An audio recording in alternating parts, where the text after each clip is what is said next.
Drop the gun! Drop the gun!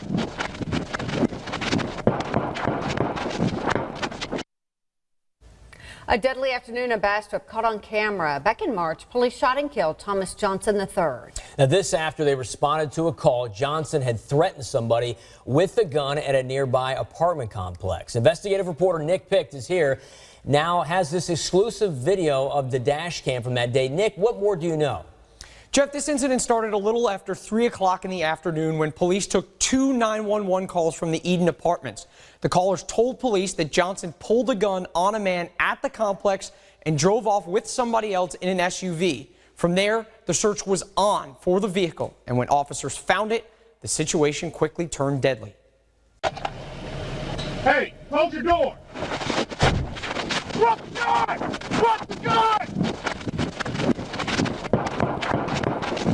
9 seconds, the difference between life and death. These 9 seconds are the start of an almost 5-minute scenario that left Thomas Johnson III dead. But in order to understand them, let's back up to 8 minutes before officers pulled the trigger. 911, location of emergency. They drawing guns over there in the apartment. Okay. I'm seeing somebody. 2 911 calls. 911, what's the location of your emergency? Hey, can you please come to the Eden Apartments? It's a red truck with some rims on it. Just pulled a gun out on the boy. The suspect? Who pulled the gun? Thomas Johnson. From there, the search was on. The advice unit said I received 2 911 calls in Eden Apartments. There's going to be a red truck with rims on it, driven by Thomas Johnson. He just pulled a gun out on someone. Bastrop Police Officer Josh Green is the first to find the SUV with Johnson inside. Stop your vehicle. He pulls the car over on Kamel Street near the closed H.V. Adams Elementary. Forces headquarters, I'm on Kamel Street with the burgundy color SUV. After about a minute of commands, Turn off your car! Johnson jumps out of the passenger seat. In his hand, Hey, close your this, door. a .40 caliber Smith & Wesson with a .30 capacity magazine. Drop the gun! Drop the gun! The two take off towards the school. And Green radios to the other officers. Shots fired! Shots fired! Shots fired on Camille. I have him in sight. Backup now on the way, while the SUV in question drives off. He's wearing a red sweater.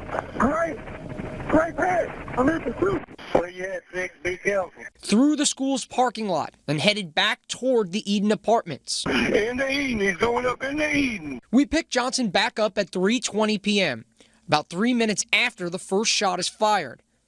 This time it's on Officer John McKinney's dash camera. He's responding to that call of shots fired, while people call police about the gunfire. I need to report a shooting. Where are you, ma'am? I'm over here on Garden Drive. We got somebody in. McKinney engages, firing one shot from his car. Johnson falls, gets back up, and keeps running. Then McKinney fires 3 more rounds. Subject in cut to headquarters or send an ambulance this way. Soon after, Johnson collapses in the field. 10-4. People who live nearby rush to get a closer look, while sheriff's deputies arrive on the scene. I got the sheriff's department. They are en route right now. Johnson's taken away by the ambulance, and state police start its investigation.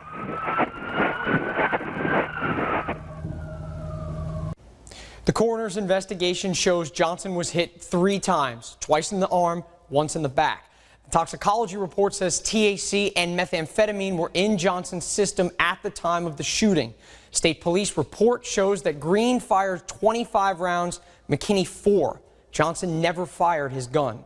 2 weeks ago, a grand jury cleared the 2 officers of any wrongdoing. Jeff, Jennifer?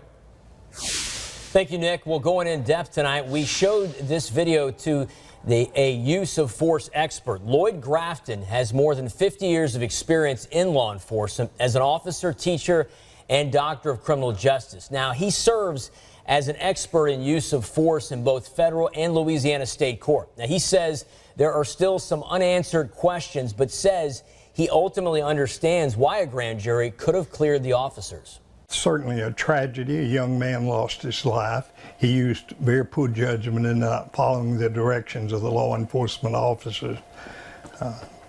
Having said that, I can look at it and understand how a grand jury might not return an indictment Just what I reviewed, there are questions that can be asked as to exactly why the first officer shot at a fleeing individual even though he had a gun in his hand. It all would come down to what the officer knew at that particular time, and he could well have been justified by information that he had that I don't have when I review the video. Now, Bastrop Mayor Henry Cotton told Nick that he is reviewing the case file and has not made a decision as to any disciplinary action. As of now, both officers remain on paid leave, and if you'd like to see more, we have the full interview with Grafton on our website, KNOE.com.